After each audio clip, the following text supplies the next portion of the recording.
बोले श्री प्राणनाथ प्यारे की जय। श्री सतगुरु महाराज की जय।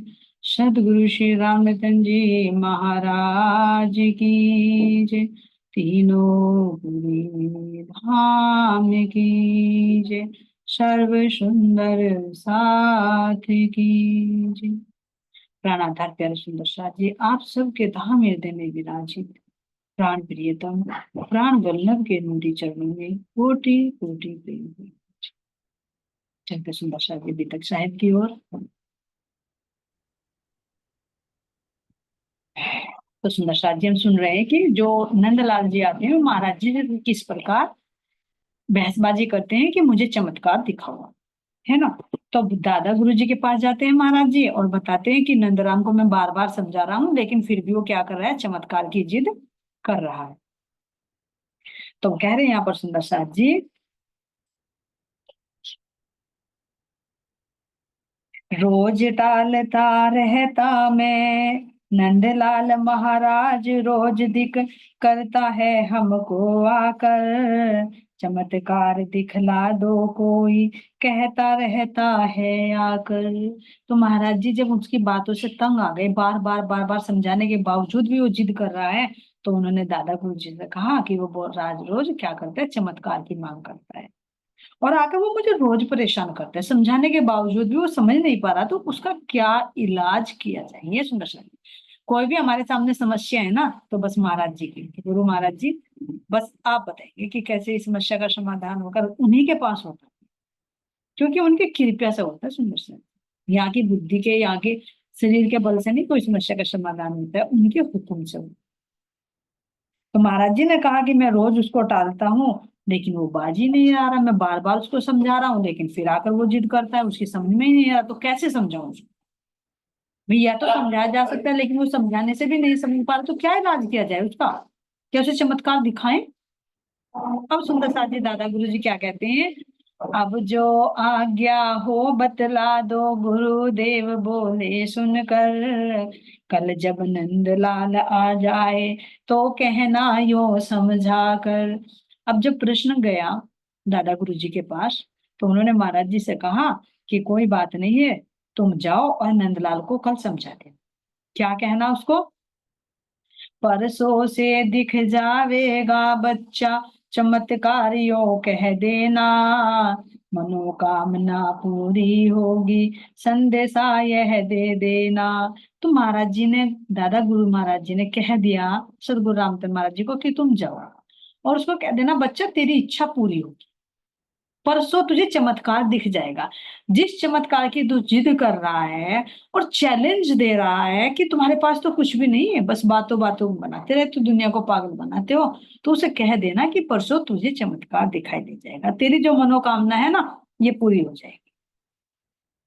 अब महाराज जी क्या कह रहे हैं, अगले दिन जब आया वह तो हम बोले भैया नंदलाल, चमत्कार देखोगे ही क्या, या कर बैठे उसकी टाल। इतना कहने के बावजूद भी महाराज जी पूछ रहे, क्यों भाई नंदलाल बताओ, है ना, अभी चमत्कार देखने की इच्छा है या टाल कर दी। क्यों पूछ रहे हैं, क्योंकि उसको समझा दिया ना कि भाई चमत्कार वगैरह में कुछ नहीं रखा है, ये तो आड़ एक मायावी लीलाएं होती हैं, इनसे सत्य परमात्मा नहीं मिल पाते, है ना। अगर तुझे जानना ही है चमत्कार की इच्छा है तो किसी सियाने भक्त के पास चला जा, तांत्रिक के पास चला जा, मेरे पास में नहीं, मेरे पास तो सत्य है।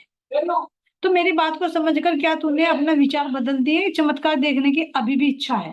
पहले पूछा सुंदर शाह जी। देखो महाराज जी किसी को धोखा नहीं, अचानक नहीं करते, पूछ रहे हैं ऐसे हमारे से पूछते हैं कि तुझे क्या चाहिए। राज्य पहले अपने गुरु से पूछते कि तुझे क्या चाहिए, ऐसे यहाँ पर पूछ रहे हैं कि भाई तुझे चमत्कार देखना है, ये तूने टाल कर दी, बता दी। तो यहाँ पर क्या कहते हैं वे, बोला नंदलाल बातें ही बातें हैं तुम पे केवल, यदि होता दिखला देता तुम में नहीं कोई भी बल। भाषा देखिए, फिर भी महाराज जी ने फिर भी पूछा है, समझाने के बावजूद भी पूछा है कि भाई चमत्कार देखना है या टाल कर दी, इच्छा खत्म हो गई। तो तब भी ये नहीं कहा कि चलो महाराज जी कोई बात नहीं, दिखाना चाहते हो दिखा लो, अगर आप कह रहे हैं कि नहीं देखना तो कोई जरूरत नहीं है, जब आपने समझा दिया कह सकता था। लेकिन फिर भी कैसे शब्दों में जवाब दिया, कह रहे हैं बोला नंदलाल, बातें ही बातें हैं तुम पर। महाराज जी को कह रहे हैं नंदलाल कि तुम्हारे पर केवल बातें ही बातें हैं, यदि तुम्हारे पर चमत्कार की शक्ति होती तो तुम दिखलाना देते, 3 दिन से मैं जिद कर रहा हूँ। है ही नहीं तुम्हारे पास में चमत्कार, बस नाम नाम के साधु बने हुए। तो अब यहाँ पर सुंदर साथ जी कह रहे, महाराज जी ने पूछ लिया, उसने कह दिया, तो कह दिया, हम बोले तो अच्छा कल को सावधान होकर रहना, चमत्कार आवेगा कल को साक्षात दर्शन करना। कोई बात नहीं हुई, क्योंकि अभी महाराज जी गए ना दादा गुरु जी के पास, तो उन्होंने कहा था परसों चमत्कार देखेगा, तो अगले दिन वो नंदलाल आए, उनसे पूछा भाई देखना है नहीं देखना, तो उन्होंने फिर भी वही करे शब्दों में जवाब दिया। महाराज जी ने कहा कोई बात नहीं, दादा गुरु जी ने आदेश दिया है, कल तुझे चमत्कार देंगे, सावधान होकर रहना।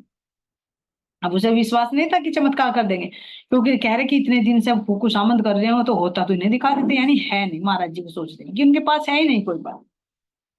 तो कह रहे हैं यहाँ पर, चमत्कार मनोकामना पूर्ण आपकी परमात्मा कल कर देंगे, चमत्कार नंदलाल तुम्हें कल घर पर ही दर्शन देंगे। जिस चमत्कार की तुम इच्छा कर रहे हो ना, वो तुम्हारी मनोकामना परमात्मा पूर्ण करेंगे। ये नहीं कहा दादा गुरु जी करेंगे मैं करूंगा। क्यों? क्योंकि दादा गुरु जी के अंदर साक्षात राज्य विराज, उसकी भाषा में उसको समझा कि परमात्मा तेरी मनोकामना पूर्ण करेंगे। कल चमत्कार, तुझे कहीं जाना नहीं, वो चमत्कार तुझे घर पर ही दर्शन देगा। कहीं तुझे जाने की जरूरत नहीं कि वहां जाओ चमत्कार देखो, वहां जादू टोना कर रहे हैं चमत्कार कर रहे हैं, घर पर ही आ जाएगा तुझे दर्शन देने के लिए, तेरी इच्छा पूरी करेंगे। चमत्कार नंद अब अधीर हो ना मत भाई, यो मनोकामना पूर्ण हुई, प्रबल सा लाल साथी भाई सो कल अब कोई दूर नहीं। अब कह रहे अधीर मत होना, तुम जो अधीर हो रहे हो कि चमत्कार दिखाओ चमत्कार दिखाओ, आपके पास है क्या, बल नहीं है, तो कह रहे महाराज जी तो अधीर मत हो, धैर्य रखो, है ना, कल तेरी मनोकामना पूर्ण हो जाएगी। और प्रबल लाल साथी भाई सो कल अब कोई दूर नहीं। अब अपनी इच्छा को प्रबल कर, कल तेरे यहाँ मनोकामना तेरी इच्छा पूर्ण होने वाली, चमत्कार तेरे घर आकर तुझे दर्शन देगा। अब कह रहे हैं यहाँ पर महाराज जी, ये सुनकर धुंधलाल अपने घर चला गया, है ना, और उसे विश्वास नहीं था कि कोई चमत्कार होगा। कह रहे कि उसने कोई मखौल समझ रखा था, कोई मखौल है, चमत्कार तो ऐसे ही ये कह दिया कि भाई हम फूंक मारे और पेड़ बन गए या हवा में उड़। कोई मखौल या कोई मजाक समझ रखा था, ये नहीं देखा कि चमत्कार होता क्या है, जो महाराज जी अपनी भाषा में समझा रहे हैं ना, परमात्मा का चमत्कार भी सत्य होता है, क्योंकि परमात्मा सत्य है। और इसने एक मखौल दे रखा था, एक मजाक थी कि भाई चमत्कार दिखा दे और बस छुट्टी हो गई। समझे नहीं कि वो चमत्कार जब सत्य परमात्मा है तो कैसा चमत्कार करेंगे। अब यहाँ पर कह रही हैं, कमर लगी, अच्छा, अगले दिन नंदलाल महाशय बैठे थे घर के अंदर, कमर लगी थी एक भीत से गिरी एकदम आओ पर। अपने घर गया वो अगले दिन, उसने ध्यान नहीं दिया कि चमत्कार होगा, तो गुरु जी ने कहा तो चमत्कार होगा तो क्या होगा भाई, थोड़ा सा महाराज जी ने कहा कि कल सावधान होकर रहना, उस बात को भी उसने इग्नोर कर। अरे कहाँ है चमत्कार, कहाँ चमत्कार होने हैं, उनके पास होते तो इतने दिन से न दिखा देते थे, ऐसे ही टाल दिया होगा कि सावधान होकर रहना, परसों को तेरे घर चमत्कार आएगा, कहीं नहीं है चमत्कार, बिल्कुल बेफिक्र। महाराज जी की बात को इतने लाइट ले रहा है, तो यही है सुंदर साहब जी कि सतगुरु की बात को हमें हल्के में नहीं लेना चाहिए, उनका एक एक शब्द सत्य होता है। यही गलती यहाँ है इनसे, और ये हम सब से होती है सुंदर साहब। जब हम देह दृष्टि में होते हैं तो हम अपने आप को तो बहुत कुछ समझते हैं, लेकिन महाराज जी को कुछ नहीं समझते। तो यहाँ कह रहे हैं सुंदर साहब जी कि वो जब अब अगले दिन गया घर पर बेफिक्र, कोई ये नहीं कि उन्होंने क्या कहा क्या नहीं, मजाक ले रखा था बस हल्के में ही, तो दीवार से अपनी पीठ लगाकर बैठा था। तो कह रहे कि कमर लगी थी भीत से एक गिरी एकदम आओ, वो दीवार उसके एकदम ऊपर गिर गई। कह रहे हैं कि थी छोटी दीवार मगर काफी थी नंदलाल जी को। दीवार जैसे गांव में होती है तो ज्यादा बड़ी तो नहीं होती, लेकिन एक व्यक्ति के लिए तो भाई 6 फुट का भी अगर व्यक्ति लगाए तो दीवार तो उससे ऊंची होती है, तो अगर वो भी गिरे, अगर 6 फुट की भी हो, ये मान लीजिए 6-7 फुट की भी हो, अगर उसके नीचे व्यक्ति बैठा है उसके ऊपर गिर गई तो दबने में क्या देरी लगेगी। बैठे हुए के लिए तो वो भी काफी है। तो कह रहे हैं यहाँ पर, थी तो दीवार छोटी लेकिन काफी थी नंदराम जी को, उसके नीचे दबने के लिए बहुत थी उसके लिए।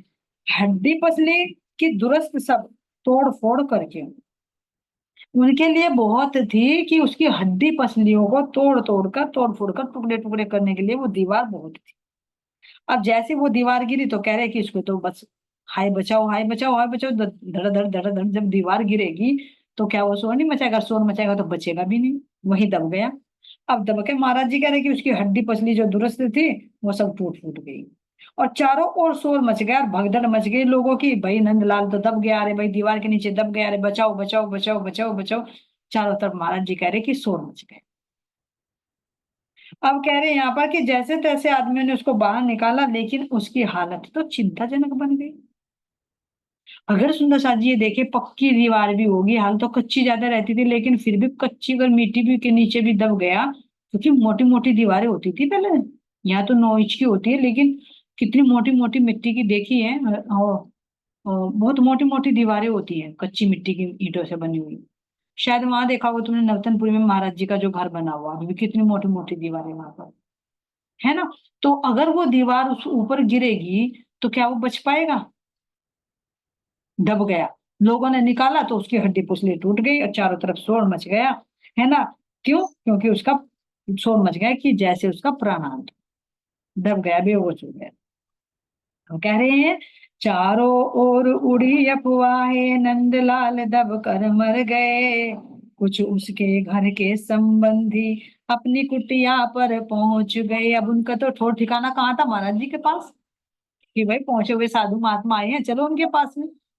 तो जैसे जैसे वहां पर दबे लोगों का शोर मच गया कि भाई नंदलाल दबकर मर गया, अरे मर गया, अरे मर गया, तो लोगों ने अरे महात्मा जी के पास ले जाओ, वे आए हुए हैं वहां से, जोड़ो जैसे बहुत सिद्ध महात्मा है, उनकी भभूति से सब ठीक होते, सब काम बनते हैं, तो मैं ठीक कर देंगे। तो महाराज जी कह रहे हैं कि वे सब मेरी कुटिया पर आए, बाध्य किया घर ले चलने को, पर हमने इनकार किया, जब तक गुरु महाराज न जावे हमने आने को मना किया। अभी जो लोग थे, महाराज जी कह रहे कि वो जब दीवार के नीचे दब गए, हाँ, लोगों में अफवाह फैल गई कि वो तो मर गया मर गया, तो सब महाराज जी के पास आकर विनती करने लगे कि महाराज जी हम आपके पैर पकड़ते हैं, हाथ जोड़ते हैं, आप चलो उस नंदलाल को बचाओ। लेकिन महाराज जी का तो एक ही था कि भैया ना, नहीं, जहां मेरे गुरुदेव जाएंगे मैं वहां चल सकता हूँ, मैं अकेला नहीं जाऊँ। मना कर दिया महाराज जी ने, कह रहे कि मुझे बहुत मजबूर किया, बाध्य किया, लेकिन मैंने मना कर दिया। उनके बिना अन्य के द्वारे जाएंगे हम नहीं कभी, सुन करके गुरु जी लेने को उनमें से भग गए सभी। जब मैंने ये बात कही कि भाई मेरे गुरु जी जाएंगे तो देख मैं जाऊंगा, नहीं तो अगर मेरे गुरु नहीं जाएंगे तो मैं किसी के दर पर नहीं जाऊंगा। जब महाराज जी ने ये बात कही, गांव के लोगों ने ये बात सुनी, तो तुरंत दौड़े दादा गुरु जी के पास, चलो भाई भागो, क्योंकि वे जाएंगे तो ये जाएंगे और ये जाएंगे तो वो बचेगा, अन्यथा कोई बचेगा। तो कह रहे यहाँ पर, एकत्रित हम दोनों को कर चले साथ ही लेकर के, हमने नंदलाल को देखा उसके घर पर जा करके। तो कह रहे सुंदर शाह जी कि जब हम दोनों चले, गुरु देखिए ध्यान देना, दादा गुरु जी आगे आगे, पीछे पीछे महाराज जी, और उनके पीछे पीछे गांव वाले, पूरी लश्कर जा रही है, किसको? नंदलाल को बचाने के। अब यहाँ पर कह रहे हैं कि हमने जब घर जाकर नंदलाल को देखा, उसके घर जाकर, कह रहे इतना होश उसे बाकी था ताकि हमको पहचान, मरना चाहता तो दिमाग के नीचे दब तो गया, हड्डी पसलियां तो टूट गई, लेकिन इतनी सेंस थी उसको कि वो हमको पहचान सकता। तो कह रहे जैसे हम उनके घर गए, इतनी होश थी उनको कि वो मुझे पहचान पाया, और हमें देखते हुए एकदम लगा जोर से डकराने, जोर जोर से रोने लगा। क्यों? क्योंकि अंतर आत्मा में एक एहसास हो जाता कि तूने किस बात की जिद की थी। तो रोने लगा जोर से, डकराने का मतलब जोर जोर से रोने लगा मीना जी को देखते। और क्या कह रहा है वो? मुझे माफ जल्दी कर दो क्योंकि मैं जाने वाला हूँ, और आपका हूँ अपराधी, सजा भुगतने वाला हूँ। महाराज जी से विनती करते हैं कि महाराज जी मुझे माफ कर, है ना, क्योंकि मैं जाने वाला हूँ, उसे लग गया कि अब मैं मरने वाला हूँ, और मैंने जो इन्हें उल्टे उल्टे शब्द कहे हैं, तो मुझे उनसे माफी मुक्ति मिल जाए। तो कहने लगा कि मुझे माफ कर दो, क्योंकि मैं तो जाने वाला हूँ, मैं आपका अपराधी हूँ और मैं सजा भुगतने वाला हूँ, क्योंकि भुगत रहा हूँ तो आगे भी सजा भुगतूंगा, तो कृपया करके मुझे माफ कर दो, मुझे इस मृत्यु के मुंह से बचा। नंदलाल नहीं अब बचने का, कृपया करो प्रभु कृपया करो, कह दो तुम्हें माफ करते हैं, बस इतना एहसान करो। अब वो पड़ा पड़ा महाराज जी के चरणों में पड़ा पड़ा विनती कर रहा, महाराज जी मुझे माफ कर दो, महाराज जी मुझे माफ कर दो, मैंने तुम्हें बड़े उल्टे उल्टे शब्द कहे, मैंने गलत तुम्हारे से चमत्कार की मांग की, मुझे माफ कर दो, मैं मरने वाला हूँ, मुझे बचा लो, माफ कर दो, क्योंकि माफ कर देंगे तो जीवन दान मिल जाएगा, करने का फल तो मिल रहा है ना। जैसे पीछे आया था ना उस व्यक्ति ने जो निंदा कर रहा था, तो उसको भी महाराज जी ने माफ किया, तो वो भी ठीक हो गया। तो उनके आवाज को सुनकर नंदराम जब गिड़गिड़ाता, तो और घर के परिवार के गांव के लोग जो इकट्ठे हो रहे थे, वे भी महाराज जी से विनती करने, महाराज जी माफ कर दो, चलिए जल्दी माफ कर दो, इसे मरने वाला है, मर जाएगा, खत्म हो जाएगा, इसने जो भी गलती की है उसके दिन में माफ कर दो, और इतना बड़ा आप इन पर एहसान कर दो।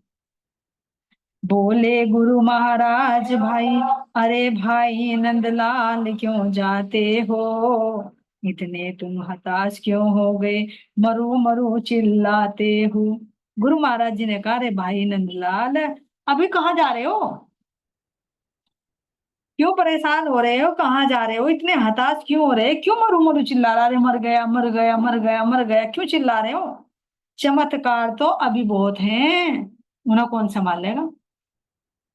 अभी कहा मरु मरु कर रहा है कि मैं मर गया मर गया मर गया, अभी तो तूने चैलेंज दिया था कि चमत्कार दिखाओ, अभी तुम्हारे पास में, तो अभी तो चमत्कार और बाकी है, उन्हें कौन देखेगा, अभी ठहर जाओ, है ना, तो यदि तुम चले गए तो कौन, उनको कोई नहीं देख पालेगा, चमत्कार तो बहुत है, लेकिन तूने इच्छा करी तो एक ही चमत्कार में मरु मरु कर रहा, अभी तो और चमत्कार है, तो उनको भी तू ध्यान से सुन। तो महाराज जी क्या कह रहे हैं, व्यर्थ जाएंगे वे बेचारे, अब व्यंग कर रहे हैं महाराज जी, अरे भाई वे चमत्कार जिनको तुमने बुलाया, हमने कहा था तुझे घर आके दर्शन देंगे, तो वे चमत्कार तो व्यर्थ में लौट जाएंगे, उनको कौन देखेगा, वरदान था तू ही एक, तुझे ही तो वरदान दिया था गुरु दादाजी गुरु जी ने, तू ही तो जिद कर रहा था कि मुझे चमत्कार देखना चमत्कार देखना, तो तुझे आशीर्वाद दे देते कि परसों तेरे घर चमत्कार आएंगे, देख लेना, अभी तो एक ही आया है, ये तो लश्कर की लश्कर है, और तू कह रहा कि मैं मरा मरा, तो अभी तो ठहर जा, उनको भी देख। यहाँ पर सुंदर साथ जी कह रहे हैं, तू ही चला गया तो उन पर क्या बीतेगी यह तो देख, अरे भाई तू चला गया यार, वे चमत्कार तेरे घर आने वाले हैं यार, तू चला गया तो उन पे क्या बीतेगी, वे तो वैसे ही लौट जाएंगे वापस, वेम कर रहे महाराज जी मजाक कर, तेरी जो इच्छा थी वो इच्छा पूरी हो रही है यार, जो चमत्कार आ रहे हैं तो उनको कौन देखेगा, तू चला गया, तू एक में ही मरु मरु मरु मरु कर रहा है, अभी ठहर जा, अभी कहीं नहीं जाना। तो यहाँ कह रहे हैं, कहते ही गुरुदेव एकदम खड़े हुए घर चलने को, इतनी बात समझाकर दादा गुरुजी एकदम खड़े हो गए, घर चलने को तैयार हो गए, किंतु आग्रह नंदलाल ने कि हमको रुकवाने, नंदलाल ने दादा गुरुजी से नहीं, सतगुरु महाराज जी से, रामचंद्र महाराज जी से विनती की, इन्हें महाराज जी को रोक लो, पता लग गया ना यही है सो भी कुछ है, अगर ये ना आए तो ये भी नहीं आएंगे, फिर तू तो मर जाए। तो महाराज जी से सिफारिश की कि भाई इनको रुकवा।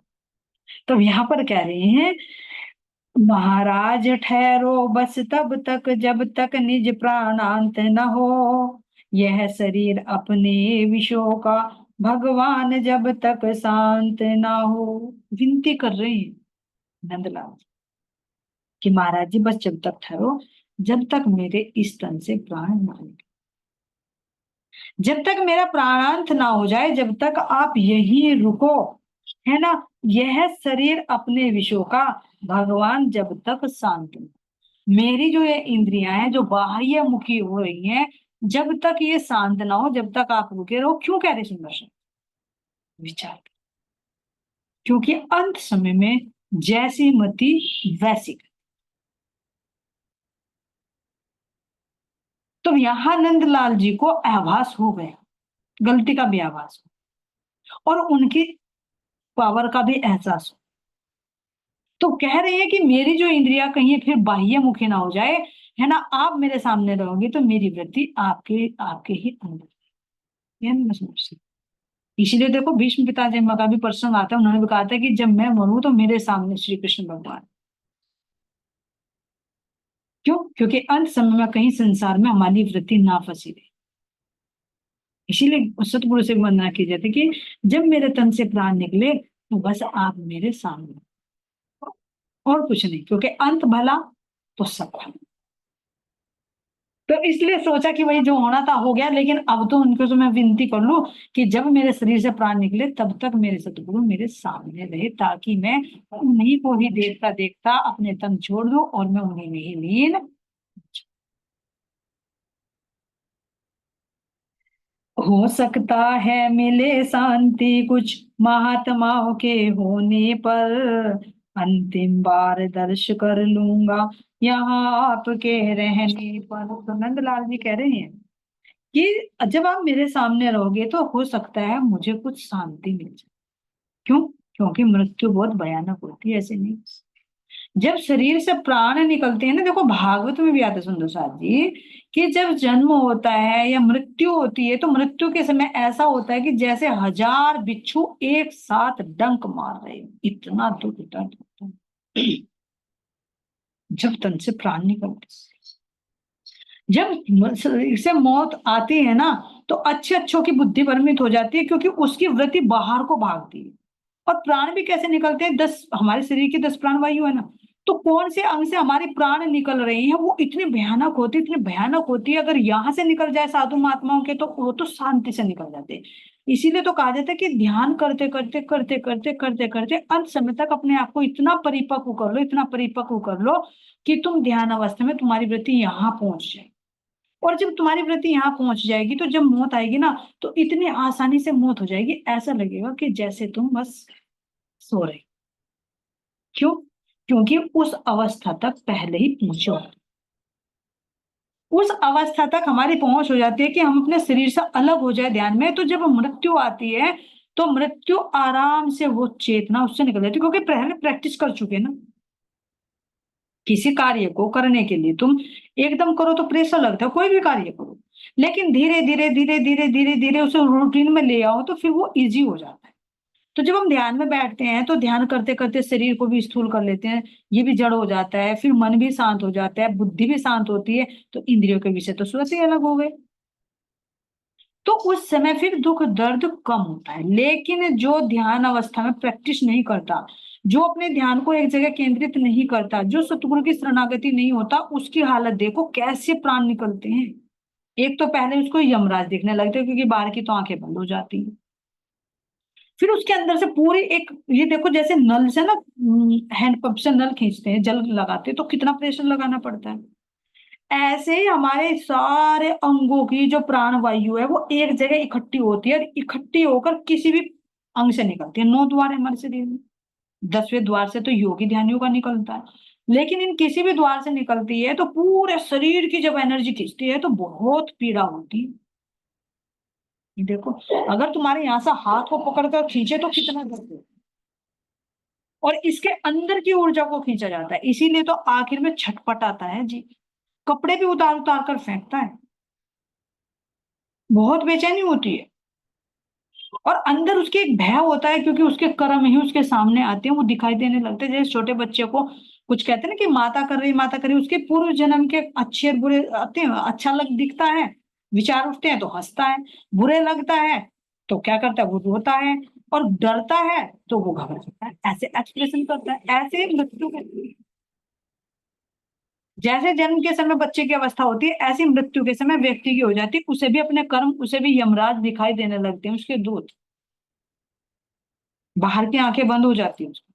तो इतना दुख दर्द होता है। तो इसीलिए यहाँ नंदलाल जी कह रही हैं कि अगर मेरे सामने सतगुरु का स्वरूप रहे तो मुझे शांति मिलेगी, मैं आराम से प्राण छोड़ूंगी,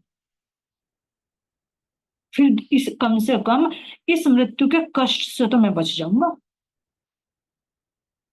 तो इसलिए नंदलाल जी ने यहाँ पर विनती की कि गुरुदेव जब तक मेरे शरीर से प्राण ना निकले तब तक आप यहाँ से मत जाइए, शायद मुझे कुछ शांति मिल जाए अगर आप मेरे पास में रहोगे। कह रहे सुंदर शाह जी यहाँ पर कि महाराज ठहरो, जब तक निज प्राणांत ना हो, जब तक मेरे प्राणों का अंत ना हो, जब तक आप यहीं पर ठहरो, और यह शरीर अपने विषयों का भगवान जब तक शांत ना, मेरी जो इंद्रिया बाह्य मुखी है जब तक ये शांत ना हो, क्योंकि आपको देखते देखते मेरी इंद्रिया शांत हो जाएगी, तो आप यहीं ठहरे रहिए।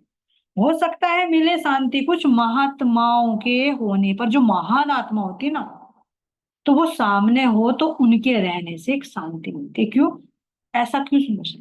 क्योंकि उनका ओरा होता है, हर एक का ओरा होता है, एक निगेटिव विचार एक पॉजिटिव विचार, जैसे हम होते हैं वो सामने होता है तो उसका इफेक्ट हमारे पर पड़ता है। और सतगुरु तो पूर्णात्मा रामधन उनके अंदर विराजमान है, उनका जोश है, उनका आवेश है, उनकी भी वाइब्रेशन बाहर निकलती है तो हमारे पे इफेक्ट डालती है। तो इसलिए यहाँ पर कह रहे हैं कि महान आत्माओं, महात्मा ने महान आत्माओं के रहने से मुझे भी उनकी संगति का कुछ असर हो। ध्यान देना सुंदर साथ जी, एक प्रसंग भी आता है उसमें, कौन से ऋषि थे वे, उन्हें ले जाया गया कि भाई चलो, बहुत अच्छे कर्म करे थे उन्होंने, तो धर्मराज उनको ले गए स्वर्ग में। तो उन्होंने कहा कि भाई तुमने सारी जीवन अच्छे कार्य किए, लेकिन एक बुरा कार्य किया, उसके लिए तुम्हें नरक में जाना पड़ेगा। अब ये तुम बताओ, तुम्हारी चॉइस है कि तुम पहले स्वर्ग में जाना चाहते हो या नरक में जाना चाहते हो। अब उन्होंने सोचा कि भाई एक एक ही तो पाप कर्म को भुगतान करना मुझे, तो इससे अच्छा तो क्या करूं, मैं पहले उसको निपटा लूं, फिर तो मुझे स्वर्ग के सुख भुगतने हैं। नहीं तो सबको ही देखो, हर कोई तुम्हारे सामने खाने के लिए भी रखे तो तुम अच्छा अच्छा पहले खाओगे, खराब खराब बाद में खाओगे। कोई वस्त्र रखे तो पहले अच्छे अच्छे पहनोगे, खराब बाद में पहनोगे। लेकिन उन्होंने सोचा कि भाई एक छोटा सा ही तो दुख है, एक छोटा सा ही तो नरक भुगतना, तो मैं पहले, उन्होंने धर्मराज से कह दिया कि पहले मुझे नरक में ही भेज दीजिए आप, और स्वर्ग में तो मुझे फिर लंबे समय तक रहना है, क्योंकि मेरा एक ही तो पाप कर्म है। अब जैसे उसको वो नरकों में लेकर गए, तो वहां उन नरकों में कोई चीख रहा है, कोई तपते तपते कढ़ा पर तपाया जा रहा है, कोई लोहे के स्तंभ से तपाया जा रहा है, कोई चीख रहा है, कोई कर रहा है, कुछ इस तरह से चीख पुकार मची हुई है। लेकिन जैसे ही यमराज उनको नरक में लेकर गए, तो वो चीखते चिल्लाते लोग शांत हो। अब यमराज भी देखकर हैरान है कि भाई ये इतने चीखले चिल्ला रहे थे, ये शांत क्यों हो गए। तो उनसे पूछा भाई तुम्हें क्या हुआ, कि ये जो पुरुष यहाँ पर आया है इसके आने से हमें कुछ शांति का अनुभव हुआ है, कुछ शीतलता का अनुभव हुआ है। तो उन्हें तो पता था कि भाई ये तो पुण्य आत्मा है, केवल एक गलती से एक ही तो पाप हुआ है उस पर, बाकी तो इससे बहुत पुण्य आत्मा। उन्होंने कहा, फिर उन्होंने यमराज से पूछा कि भाई ऐसे कैसे हुआ कि तुम्हारे आने से इनको शीतलता मिल रही है। तो ये कह रहे कि हमारे कुछ कष्ट दूर हुए हैं, क्योंकि तुम्हारी जो भक्ति है, तुम्हारे अंदर से जो ऊर्जा निकल रही है, उस ऊर्जा ने इनको इफेक्ट किया, तो इनके दुख थोड़े से कम हुए। तो उन्होंने, देखो सुंदर शाह जी जो परोपकारी होता है, उन्होंने कहा राजा ने, कोई बात नहीं, अगर मेरे, कहा कि भाई चलो अब जो स्वर्ग में नरक तो तुम्हें भुगतना था, यहाँ से आना था, अब चलो वहां पर। लेकिन उन्होंने क्या कहा कि मेरे यहाँ आने से जब इतने जीवों को शांति मिल रही है, तो यमराज जी मुझे माफ करना, मैं स्वर्ग में जाना नहीं चाहता। स्वर्ग में मुझे केवल अकेले को सुख मिलेगा, लेकिन मेरे यहाँ रहने से इतनों को सुख मिल रहा है। उन्होंने कहा वास्तव में तुम धन्य हो, तुम्हारे इस पुण्य से तुम्हारा जो पाप कर्म था ये भी खत्म हो गया।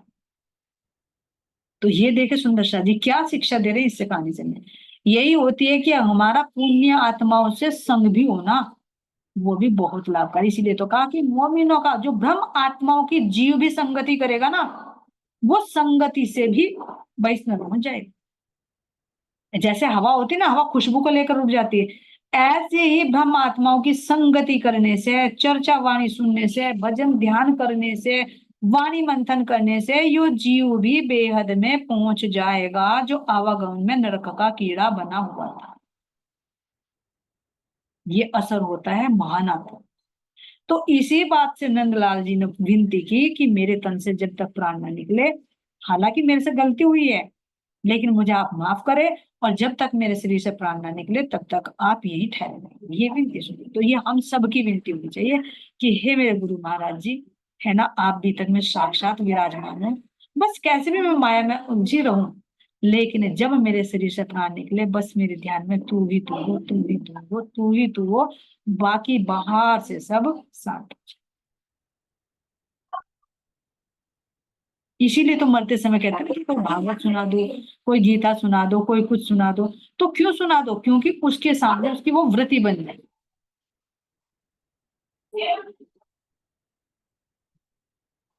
है ना सुंदर साथी? तो ये होता है महान आत्माओं की संगति का फल। तो अब यहाँ पर यही विनती सुंदर साथ जी करे, तो कह रहे हैं अंतिम बार दर्शन कर लूं यहाँ आपके रहने पर। मैं आपका अंतिम बार दर्शन करते करते मैं अपने इस तन को छोड़ दूं तो शायद मेरा उद्धार हो जाए। मैंने जो गलती की है ना आपसे चमत्कार देखने की, जो हट की, शायद वो मेरा गुनाह माफ हो जाए।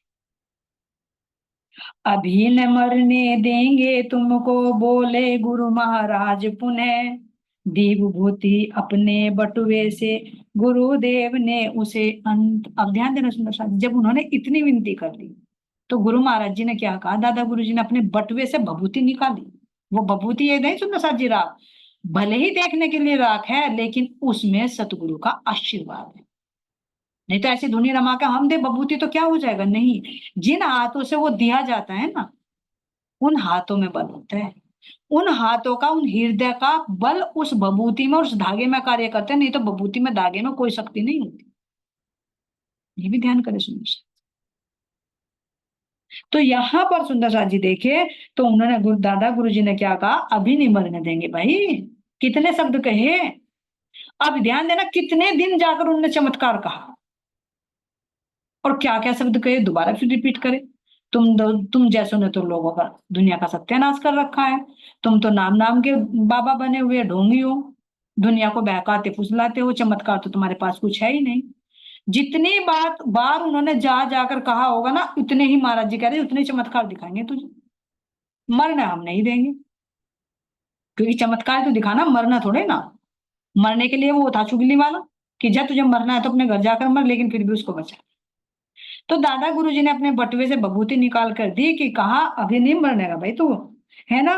और कहा ठीक हुआ उसका शरीर तो, पर बुद्धि पर असर। बुद्धि रहा करती बैकुंठ वासियों की सी 8 प्रहर। शरीर से हटकर बुद्धि पर ध्यान देना। क्यों हो रहा सुंदर शादी? क्योंकि जब हम कोई पाप कर्म करते हैं, वो केवल तन से नहीं होता, मन भी इन्वॉल्व होता है। केवल मन और तन नहीं होता, बुद्धि भी इन्वॉल्व होती। मैं कैसे ठगू इसको, कैसे इसका धन चुराऊं, कैसे इसको नीचा दिखाऊं। अब क्या बुद्धि ने काम नहीं किया? कुछ नहीं है तुम्हारे पास में, नाम नाम के बाबा बने फिरते हो, ढोंगी हो। बुद्धि से बोला ना, तो अब बुद्धि पर असर पड़े। मन की इच्छा पूरी नहीं हुई कि यहीं पर मेरे पास में रहो। मरना चाह रहा है कि मेरे हड्डी पसली सब टूट गई दीवार गिरने से, लेकिन नहीं बच पा रहा है, मरेगा भी नहीं। तो बुद्धि पर असर होगा। तो ध्यान देना सुंदर साथ जी, जो कहते हैं ना कि नरक क्या होते हैं। नरक हम तन से भी भुगतते हैं, नरक हम मन से भी भुगतते हैं, नरक हम बुद्धि से भी भुगतते हैं, नरक हम चित्त से भी भुगतते हैं। वो कैसे?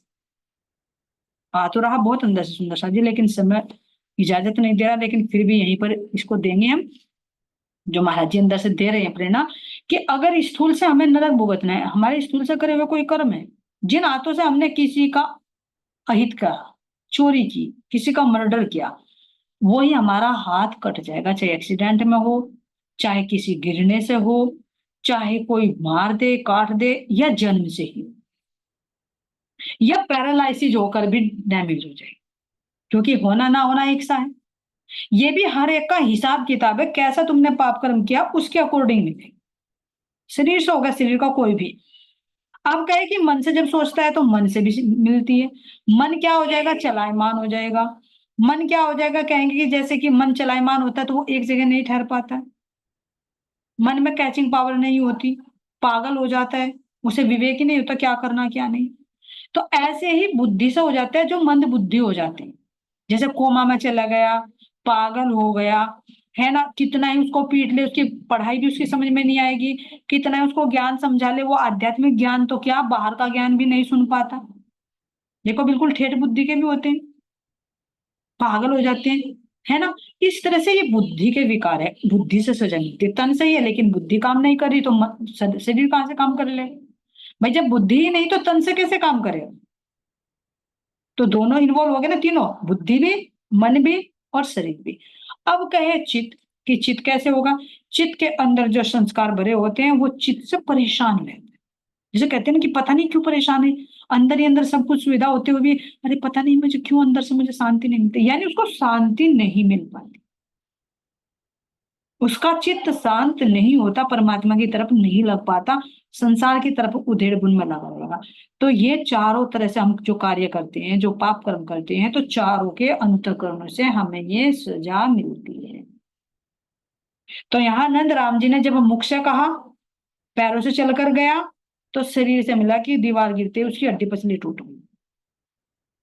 मन से परेशान है, तने इतना बुरा क्यों करा, महाराज जी से विनती कर रहा है मुझे माफ कर दो, मुझे माफ कर दो, जब मेरे तन से प्राण निकले यही रहो। मन भी तो परेशान है ना। जब तन में कोई दर्द होगा तो क्या मन खुश रहेगा? कितना मन परेशान रहेगा, 2 दिन बीमार पड़ जाओ पता लग जाता है, मन को नहीं कहेगा बाहर को बाहर, तो लाचार हो गए। तो मन भी साथ में इन्वॉल्व होता है। और रही अब बुद्धि से सोच रहा था, कह रहा था, ज्ञान था साथ में, तो अब ज्ञान पर असर हो रहा है। चारों आगे सुंदर साथ जी जो पीछे से आ रहे थे ना, पहले तो एक एक का दिखाया, फिर चारों कैसे इन्वॉल्व होते हैं, ध्यान देना। पहले बुद्धि का दिखाया जो मास्टर जी के रूप में था, फिर जो चुगली करना आता मन के रूप में दिखाया, फिर यहाँ जिन्हें चमत्कार की मांग की महाराज जी से वो स्थूल के रूप में दिखाया, और स्थूल के साथ में चारों जुड़ रहे हैं। चित्त वृत्ति तो खराब हुई रही, देखेंगे आगे महाराज जी चित्त का भी कोई पर्सन दिखाते हैं क्या? अभी तो जहां तक दिखा रहे महाराज जी, वहां तक मैं भी बोलती जा रही, नहीं तो मुझे भी नहीं पता कुछ भी सही सुंदर साथ जी। ये सोचो कि मैं मंथन करी, टाइम भी नहीं मिलता, महाराज जी जो पढ़ाते पढ़ रहे हैं। तो अब यहाँ देखे सुंदर साथ जी तो कह रहे हैं शरीर तो उसका ठीक हो गया महाराज जी की विभूति से, लेकिन उसकी बुद्धि पर असर हुआ। अब बुद्धि पर कैसा असर हुआ? उसने महाराज जी से जो विनती की, इसलिए उसे ये आभास होने लगा तू तो बैकुंठ का रहने वाला है, देवता है तू। ये ध्यान देना सुंदर है, ये भी महाराज जी के आशीर्वाद से, नहीं तो नरक का कीड़ा भी बना सकते थे। जो विक्षिप्त हो जाता है ना पागल, तो वो शराब भी पीने लगता है, वो मारने पीटने भी लगता है। लेकिन ये सतगुरु के आशीर्वाद से उसके अंदर देवत्व आ गया कि मैं तो बैकुंठ का रहने वाला हूँ। ये हो गया सुंदर साथ जी। अब कैसे उसको आभास होता है, कैसे उसे करने की सजा मिलती है, सुंदर साथ जी महाराज जी की कृपा से कल श्रवण करेंगे। आज के लिए इतने सुंदर साथ जी, कोई त्रुटि हुई तो माफ करते रहना। गुरु महाराज जी के चरणों में भी विनती, बहुत त्रुटियां होती है बोलने में भी, विचार करने में, सुंदर साथ जी महाराज जी माफ करें। आप सबके सुंदर साथ के चरणों में कोटि कोटि प्रेम प्रणाम। समय देने के लिए बहुत बहुत धन्यवाद। बोले श्री प्राणनाथ प्यारे की जय, श्री सतगुरु